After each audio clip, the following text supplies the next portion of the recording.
Mesdames, Messieurs, bonjour, bonsoir. Série Diversité est chez vous.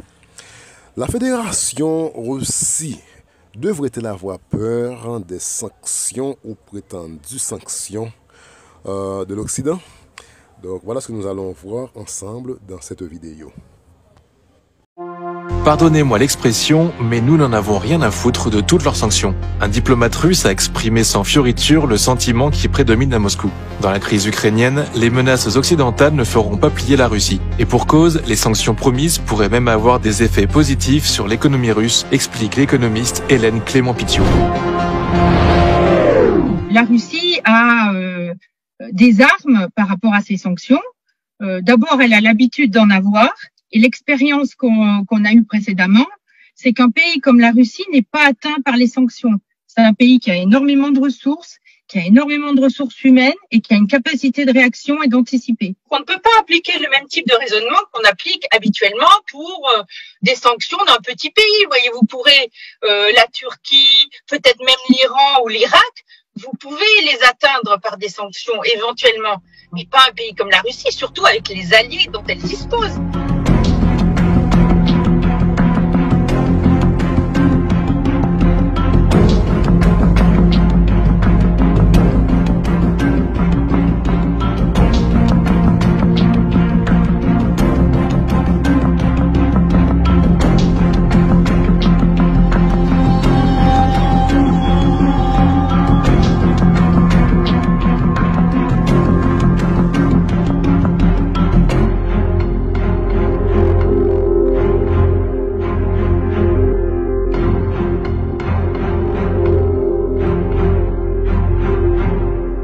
La Russie va changer le placement de ses réserves. Elle va moins avoir de réserves en dollars ou en euros. Elle va augmenter l'or, elle va augmenter les autres monnaies. Voilà. Donc, si c'est ça qu'on veut comme effet, parce que, vous savez, la Russie a des ressources. En novembre 2021, elle avait autour de 620-630 milliards de réserves au total, or et devises. 6e place dans le monde. Donc, il y a une quantité de dollars.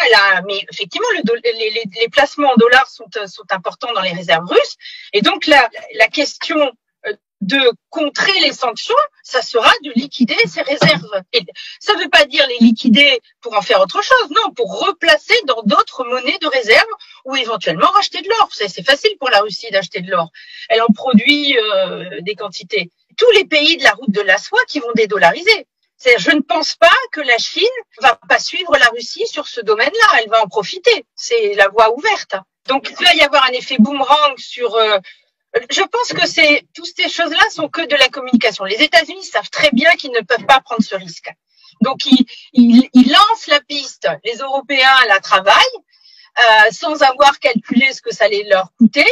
Mais les Américains vont pas le faire. Je pense qu'on est dans un domaine d'intimidation et de communication parce que ça n'aura pas l'impact qu'ils souhaitent avoir.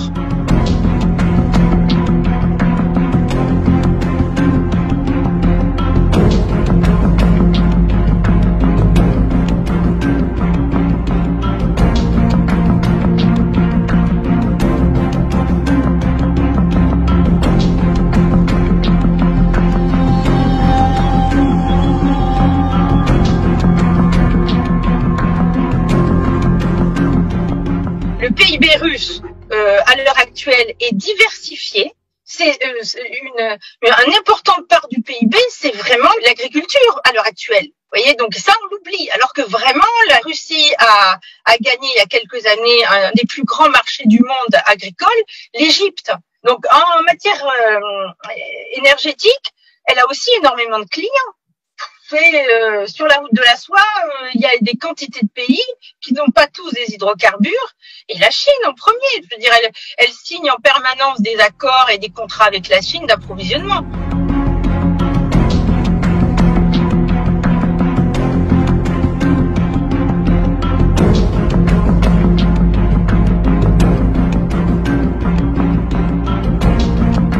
On s'imagine que la Russie n'a pas d'autre système alternatif, ce qui est faux. Elle a déjà mis en place avec la Chine des systèmes communs avec des systèmes de cartes intégrés. Alors, c'est le réseau des cartes MIR.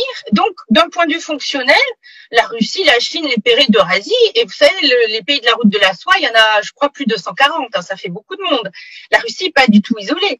Donc, elle peut très bien faire face à un débranchage de SWIFT. Qu'est-ce que ça va gêner? Ça va gêner qui? Ça va gêner les institutions financières occidentales.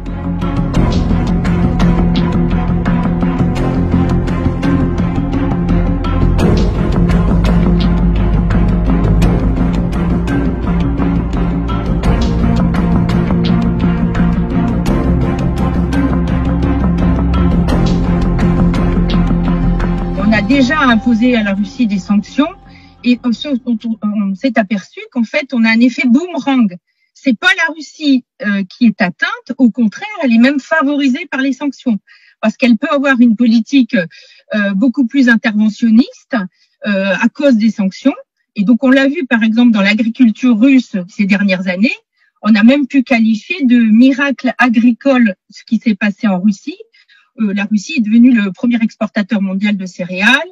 Là, en ce moment, on voit un boom de l'élevage, de toutes sortes de types d'élevage. Donc, c'est un moyen de rattraper le retard. Ça, les Occidentaux ne se rendent pas compte qu'en imposant des sanctions à la Russie, ils accélèrent le processus de modernisation du pays et voire même aussi de modernisation technologique. On s'attendait à des effets positifs des sanctions et ils ont été positifs.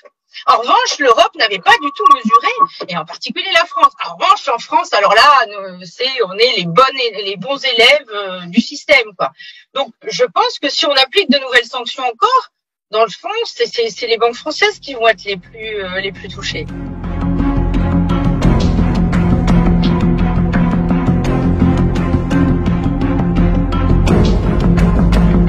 Au final, le boomerang, ça va retomber sur les Occidentaux.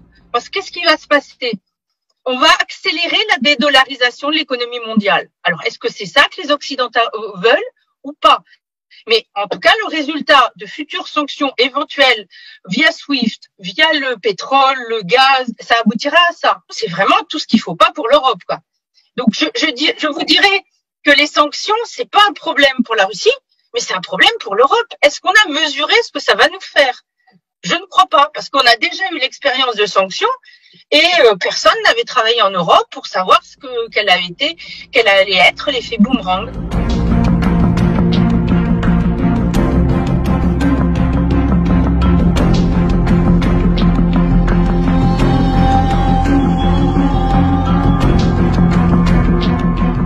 Disons que les États-Unis peut-être se rendent compte que dans cette hypothèse-là, ils pourront toujours se réconcilier avec la Russie d'une manière ou d'une autre, mais ceux qui en auront fait les frais, encore une fois, ce sera l'Europe.